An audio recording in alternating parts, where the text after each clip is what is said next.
heard coming in successful programs and the things we try to do through the federal government. Always commend any good idea that looks like it's got sustainability and is actually addressing a problem. I can tell you when I travel across my own state, the issues that come up most often would be the high cost of health care, workforce, and if it's not third, it's fourth, would be affordable housing and high-speed internet. So my concern is I think you're always going to get decent ideas, but for them to be dependable, it's got to be based on a foundation of sustainable financing. And what concerns me most, and we're in the budget committee, is that we've got to pay more attention to that regardless of what topic we're talking about. And here, of course, it's housing. So I think my concern, and I'd like to get some opinions on what you think about sustainability when I'll cite these numbers and how confident you'd be that the business partner, the federal government's going to be there for the good idea that might come across the legislative bowels, so to speak. We were $5 trillion in debt, I think, cumulatively up through the Bush administration.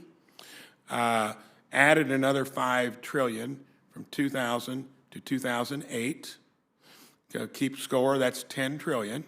From 8 to 16, the Obama administration, we added another $6 trillion. That's $16 trillion.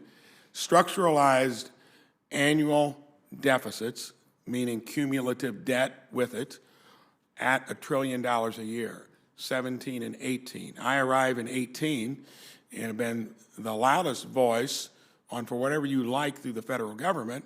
Hopefully, you'd get the operation working, prioritize, and make the best decisions. Well, COVID came along and kind of blew the doors off that thought. That was a kind of a once, hopefully, in a century thing that we have to contend with. I think we spent a ton of money. They just added, every penny was borrowed, basically. Net result is we're $34 trillion in debt, and the only template out there has been put out by the White House that has us $42 trillion in debt in 5 years, 52 in 10 years. I'm not going to go through the arithmetic, but start pricing in part of the interest rate increase, it's going to overwhelm the system. Indiana University, we appreciate balanced budgets. We generate one annually. We live within our means.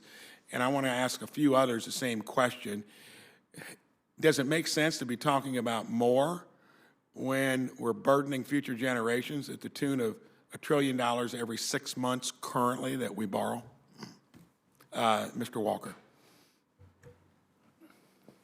So the numbers themselves are alarming. As a percentage of GDP, they're increasing, which means deficits as a percentage of GDP are going to continue to go up. As I'll defer to my testimony, making a very tight link between Treasury interest rates, which are supported by fiscal policy, and mortgage rates, which is all about housing affordability. I think there's a very tight link there.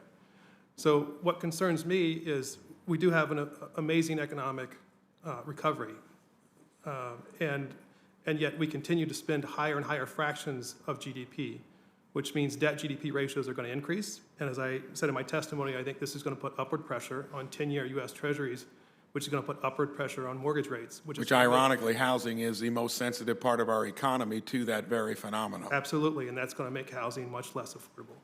Thank you. Mr. Slover. Yeah, I think as part of my testimony, I think, you know, and listening to everybody on the panel as well, I just think we have an idea versus execution problem, as I said before. I think the inefficiencies of the execution, at least in the places I've been in government, in the DC Housing Authority, in the Chicago Public Schools, Detroit Public Schools, I've worked in a lot of small cities. Inefficiencies are abounding, and so I think that what you have to do. If you took care of the inefficiencies, could you still take on the onslaught of those heavy numbers I just described with our current behavior? Well, what I'm trying to say is what you have to do is before you can continue to ask for more and more money, you have to actually have accountability. You have to have a return on investment. You have to understand are you being efficient with the money that you have That's a great point. prior to asking for more. And bravo. Okay, Mr. Boyce, would you want to weigh in on that? Thank you, Senator. The only thing that I would add, that, so my background a little bit here is I'm an investment banker by practice and license, and I was the former treasurer of the state of Ohio. And I firmly believe, I certainly believe what Mr. Slover was saying, but I firmly believe that analyzing debt is more about not how much you have of debt, but your ability to pay on it. So you feel good about, with everything I just mentioned, that we'd have the ability to pay? I come from the finance world, and I can tell you the biggest issue we're going to have as a country, and it's inevitable, the numbers never relent, will be that you couldn't extrapolate what you just said into this place working reasonably. Sooner or later, you can't just keep doing that, can you? But embedded in that is the ability to pay on your debt. And again, what I look at, Principal as well as interest? of course. Embedded in that, though, in the debt is the job creation and all of the various tentacles that expand from job creation. When you talk about LIHTC and the use of those tools and what it actually means in the bigger sense of the debt allocation,